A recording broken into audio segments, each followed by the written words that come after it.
En Égypte, la ministre de l'Environnement a échangé avec l'envoyé spécial du président américain pour le climat sur la stratégie nationale de lutte contre le changement climatique. Ce plan devrait être lancé dans les prochains jours. Selon la ministre égyptienne de l'Environnement, un accord a été conclu pour former ce groupe de travail pour un dialogue stratégique américano-égyptien tenu en novembre de l'année dernière.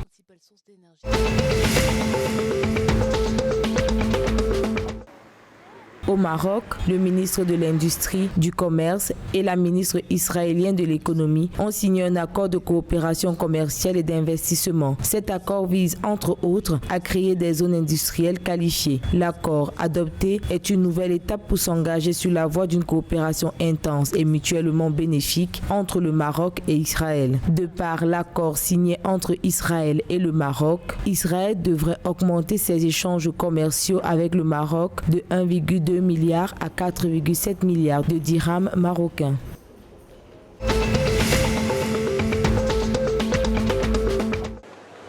Les produits de l'Algérie sur les marchés africains s'activent et se développent à un meilleur rythme. C'est ce qui ressort du bilan des activités de la Chambre algérienne de commerce et d'industrie qui fait état pour l'année 2021 du lancement d'un programme portant sur la création de conseils d'affaires avec plus de 20 pays africains. L'objectif de cette approche vise désormais à pénétrer le vaste marché africain et à transmettre une nouvelle image de l'Algérie basée sur la sensibilisation des partenaires étrangers à l'évolution du climat des affaires.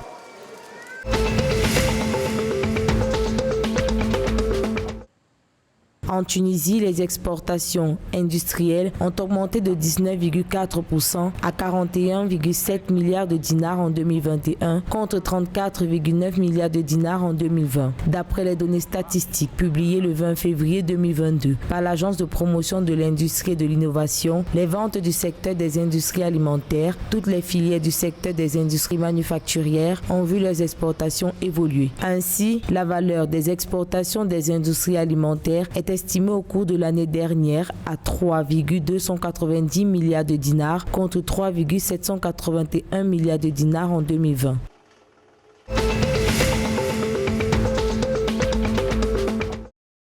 La coureuse marocaine Majida Marouf s'offre un exploit au marathon de Séville en Espagne. L'athlète de 32 ans a battu le record du Maroc chez les dames dans cette course avec un chrono de 2h24 minutes et 9 secondes. Pour rappel, elle s'est qualifiée pour représenter le Maroc aux Jeux Olympiques d'été de Tokyo en 2020, mais n'a pas effectué le nombre requis de tests de dopage et n'a donc pas participé à la course.